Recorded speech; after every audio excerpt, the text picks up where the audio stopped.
আসসালামু আলাইকুম, আদাব, নমস্কার। এই চ্যানেল অ্যাগ্রো অ্যান্ড ফিশারিজে আপনাদের সবাইকে স্বাগতম। মাছ চাষের যে কোনো ধরনের পরামর্শমূলক ভিডিও পেতে আমাদের চ্যানেলটিকে সাবস্ক্রাইব করুন এবং বেল আইকনটি বাজিয়ে আমাদের পাশেই থাকুন। সম্মানিত মাছ চাষী ভাইয়েরা, আপনারা অনেকেই দীর্ঘদিন যাবৎ বিভিন্ন ধরনের পদ্ধতিতে মাছ চাষ করে আসছেন বা মাছ চাষের জন্য আপনারা অনেক ধরনের পদ্ধতি ব্যবহার করছেন। তো আজকে আমরা আলোচনা করব হচ্ছে যে অল্প জায়গাতে বেশি পরিমাণে মাছ কিভাবে চাষ করা যেতে পারে। পুকুরের তলা অর্থাৎ বটম ক্লিন পদ্ধতি, অর্থাৎ পুকুরের তলাকে পরিষ্কার রেখে যাতে কোনো বর্জ্য বা অজৈব পদার্থ বা জৈব উপাদান বেশি পরিমাণে জমা না হয় এবং পুকুরে যাতে গ্যাস কম পরিমাণে হয়, সেই রকম কি পদ্ধতি ব্যবহার করে আমরা অল্প জায়গাতে আরো বেশি পরিমাণে মাছ চাষ করতে পারি। তো এই পদ্ধতির মধ্যে একটা হচ্ছে যে বটম ক্লিন পদ্ধতি। এখন হচ্ছে বটম ক্লিন পদ্ধতি বলতে কি বোঝায়? বটম ক্লিন পদ্ধতি বলতে বোঝায় মূলত হচ্ছে পুকুরের তলাকে পরিষ্কার রাখা, অর্থাৎ তলার ভিতরে যে পরিমাণ বর্জ্য পদার্থ জমা হয় বা উচ্ছিষ্ট খাবার জমা হয় মাছের, যে বাড়তি খাবারগুলো আছে সেগুলো তলায় গিয়ে পচনের সৃষ্টি করে, বা পুকুরে যে ফাইটোপ্লাঙ্কটন জাতীয় উদ্ভিদগুলো থাকে বা জোপ্লাঙ্কটন থাকে সেগুলো এক সময় মারা গিয়ে পচে নিচে জমা হয়, অথবা পুকুরের তলায় যে গ্যাসের সৃষ্টি হয়, যেমন ammonia gas, nitrogen gas, nitrite gas, এইগুলো যে গ্যাসগুলো জমা হয় সেই গ্যাসগুলো ছাড়া এবং পুকুরে অধিক পরিমাণে কিভাবে মাছ চাষ করা যায় সেই পদ্ধতিটাই হচ্ছে মূলত বটম ক্লিন পদ্ধতি। অর্থাৎ আপনার যে একটা পুকুর রয়েছে, সেই পুকুরের তলায় বিভিন্ন ধরনের পদার্থ থাকতে পারে, জমা হয় বা অজৈব পদার্থ জমা হয় বা খাবারগুলো জমা হয় এবং পুকুরের তলায় একটা বিষক্রিয়ার সৃষ্টি করে, অর্থাৎ পুকুরের তলায় ব্যাপক পরিমাণে একটা গ্যাসের সৃষ্টি করে। এই গ্যাস যাতে সৃষ্টি না হয়, অর্থাৎ এই বটমটাকে বা পুকুরের তলাটাকে কিভাবে ভালোভাবে পরিষ্কার রেখে বেশি পরিমাণে মাছ চাষ করা যায়, সেই পদ্ধতিটাই হচ্ছে মূলত বটম ক্লিন চাষ পদ্ধতি, অর্থাৎ বটম ক্লিন মাছ চাষ পদ্ধতি। এখন এই বটম ক্লিন পদ্ধতির মধ্যে হচ্ছে আবার কয়েক ধরনের পদ্ধতি রয়েছে, যার মধ্যে একটা হচ্ছে রেসওয়ে, আরএএস মানে হচ্ছে রিসাইক্লেটরি অ্যাকুয়াকালচার সিস্টেম, এবং বায়োফ্লক। এই বায়োফ্লক সম্পর্কে আমরা সবাই মোটামুটি কিছু হলেও ধারণা আছে বা অনেকেই আমরা এই নামটা শুনেছি। তো এখন আসি প্রথমে হচ্ছে রেসওয়ে বলতে কি বোঝায়। রেসওয়ে বলতে হচ্ছে যে একটা স্রোত সৃষ্টি হবে সবসময়, অর্থাৎ সবসময় একটা গতি থাকবে, সেটাকে মূলত বলা হয় হচ্ছে রেসওয়ে। রেসওয়ে আবিধানিক অর্থ হচ্ছে একটা গতি বা প্রবাহ সবসময় চলমান থাকবে, অর্থাৎ পুকুরের তলায় একটা স্রোত, পানির স্রোত সবসময় কৃত্রিম ভাবে দেওয়া হয়, সেটাকে বলা হয় হচ্ছে রেসওয়ে পদ্ধতি। এখন এই রেসওয়ে পদ্ধতি হচ্ছে আবার দুই ভাবে করা যায়। এক হচ্ছে আপনি পুকুরের মধ্যেই রেসওয়ে স্থাপন করতে পারেন, অথবা আপনি আলাদা করে একটা রেসওয়ে চ্যানেল তৈরি করে নিয়ে সেটা পুকুরের একটা অংশে স্থাপন করতে পারেন। এটা হচ্ছে ইনডোর এবং বা আউটডোর বলতে পারেন, বা ইন বিটুইন বলতে পারেন। মানে একটা ভিতরে, একটা পুকুরের ভিতরে এবং আরেকটা পুকুরের সাইডে তৈরি করা হয়।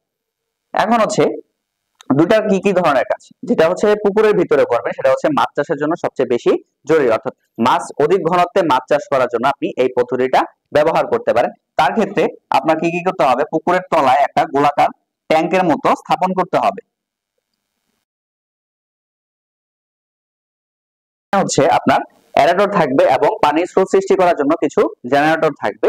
সেই জেনারেটরের মাধ্যমে সারা পুকুরে একটা স্রোতের সৃষ্টি হবে, অর্থাৎ গোলাকার একটা স্রোতের সৃষ্টি হবে। এই ট্যাঙ্কটা গোলাকার হলে ভালো হয়। গোলাকার হলে সুবিধা হচ্ছে যে সারা পুকুরে যত ময়লা আবর্জনা রয়েছে সেগুলো স্রোতের মাধ্যমে এসে একটা জায়গায় জমা হবে, সেখান থেকে পরবর্তীতে আপনি একটা আউটলেট পাইপ দিয়ে এটাকে পুকুরের থেকে বাইরে বের করে দিতে পারবেন। এটা হচ্ছে একটা রেসওয়ে পদ্ধতি। আরেকটা পদ্ধতি হচ্ছে যেটা আপনি পুকুরের মধ্যে চ্যানেলের হিসেবে স্থাপন করা, অর্থাৎ পুকুরের একটা অংশে আপনি চ্যানেল বা একটা রেসওয়ে চ্যানেল স্থাপন করতে পারেন। পুকুরের একটা অংশে একটা রেসওয়ে চ্যানেল স্থাপন করা যেতে পারে। এখানে দুই তিনটা প্রকোষ্ঠ থাকতে পারে প্রত্যেকটা রেসওয়ের মধ্যে। এখানে আপনি অধিক পরিমাণে মাছের ঘনত্ব দিতে পারবেন, এবং এই ঘনত্বের মাধ্যমে এখানে যে রানিং একটা ফ্লো ওয়াটার থাকবে, একদিক থেকে আসবে আরেক দিকে যাবে, এভাবে একটা রানিং ফ্লো ওয়াটারের মাধ্যমে আপনি এইখানে যে বর্জ্য পদার্থগুলো জমা হবে সেগুলোকে পুকুরের বাইরে বের করে নিয়ে আসতে পারবেন। এরপরে আরএএস সিস্টেম বা রিসাইকুলেটরি অ্যাকুয়াকালচার সিস্টেম। এটা পানিকে পুনঃব্যবহার করা, অর্থাৎ আপনার পুকুরের ভিতরে যে পরিমাণ পানি আপনি ব্যবহার করবেন বা এর ক্ষেত্রে আপনার ট্যাঙ্কে বা একটা সার্কুলার পন্ডের মধ্যে আপনাকে মাছ চাষ করতে হবে। আর এই সিস্টেমের মধ্যে সবচেয়ে সুবিধা যেটা হচ্ছে যে আপনি পুকুরের যে পানিটা রয়েছে,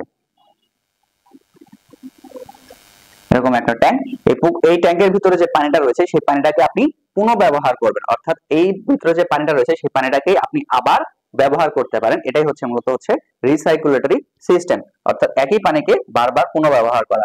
এক্ষেত্রে আপনি 95% পর্যন্ত পানি পুনঃব্যবহার করতে পারবেন। তবে এক্ষেত্রে কিছু বৈশিষ্ট্য রয়েছে আর এই সিস্টেমে, যে এখানে এই পানিকে পুনঃব্যবহার করার জন্য এখানে কিছু জেনারেটর বা হচ্ছে মোটর বা এবং ফিল্টার এগুলো রাখতে হবে, যার মাধ্যমে এই পানিটাকে এখানে প্রত্যেকটা ফিল্টারের মধ্যে বিশুদ্ধ হয়ে এবং অক্সিজেন যুক্ত হয়ে আবার সেটাকে পুকুরে বা ট্যাঙ্কের মধ্যে স্থাপন করা যেতে পারে। এই ক্ষেত্রে অধিক ঘনত্বে ব্যাপক পরিমাণে মাছ চাষ করা যায় এবং এই মাছ চাষ পদ্ধতিটা অনেক লাভজনক হয়ে থাকে। এরপরে আসি বায়োফ্লক পদ্ধতি নিয়ে। বায়োফ্লক পদ্ধতিটা কি? বায়োফ্লক পদ্ধতিটা অনেকটা আরএস এর মতোই, সেক্ষেত্রে কিছু ক্ষেত্রে হচ্ছে কি, কেন এটা হচ্ছে এখানেও আপনি একটা ট্যাঙ্কের মধ্যে, একটা সার্কুলার ট্যাঙ্কের মধ্যে মাছ চাষ করবেন। তো বায়োফ্লকের ক্ষেত্রে এবং আরএস এর ক্ষেত্রে ট্যাঙ্কটা সার্কুলার হলে ভালো হয়, কারণ হচ্ছে সেখানে পানির যে ঘূর্ণনটা রয়েছে সেটা ভালোভাবে স্থাপন করা যায়। আর যদি আয়তাকার হয় সেক্ষেত্রে পানি অনেকাংশে পানির স্রোতটা বাধাপ্রাপ্ত হতে পারে। তো বায়োফ্লকের ক্ষেত্রে ব্যবহার করা হচ্ছে যে এর মধ্যে কিছু উপকারী ব্যাকটেরিয়া, পরজীবী এবং শৈবাল দ্বারা একটা আলাদা ধরনের স্তর তৈরি করা হয় বা একটা স্তর তৈরি করা হয়। এই স্তরের মাধ্যমে হচ্ছে মূলত পানিটাকে এখানে বিশুদ্ধ করা হয়। এরকম পাতলা একটা স্তর তৈরি করা হয়, এই স্তরটা হচ্ছে পানিটাকে বিশুদ্ধ করে, অর্থাৎ এর মধ্যে যে আপনি খাবার দিচ্ছেন বা মাছের যে বর্জ্য পদার্থগুলো পড়তেছে সেই পদার্থগুলো থেকে গ্যাসের সৃষ্টি হচ্ছে। এই গ্যাসগুলো, এই যে অণুজীব বা ব্যাকটেরিয়া বা হচ্ছে শৈবালগুলো থাকে, তারা এই যে বর্জ্য পদার্থগুলো রয়েছে সেই বর্জ্য পদার্থগুলোকে শোষণ করে নেয় পানি থেকে, এবং এই শোষণ করার ফলে এখান থেকে এরা খাবার তৈরি করে, অর্থাৎ আমিষযুক্ত খাবার তৈরি করে। সেই খাবারগুলো আবার মাছ খেয়ে সেখানে বেঁচে থাকে, যার জন্য এক্ষেত্রে বাইরে থেকে খাবার কম দিলেও চলে। তো সেক্ষেত্রে হচ্ছে এই ব্যবহার করার কারণে, এই অণুজীবগুলো খাদ্যগুলোকে বা বর্জ্য পদার্থগুলোকে ব্যবহার করার কারণে পানিটা পরিষ্কার থাকে। এর জন্য হচ্ছে মূলত বায়োফ্লক করা হয়ে থাকে, এবং বায়োফ্লক পদ্ধতিটাও অনেক আধুনিক পদ্ধতি, এবং এই পদ্ধতি যদি আপনি ভালোভাবে নিয়ন্ত্রণ করতে পারেন সেক্ষেত্রে আপনার মাছ চাষের অনেক সুযোগ সুবিধা রয়েছে। আজকে এই পর্যন্তই, ধন্যবাদ সকলকে।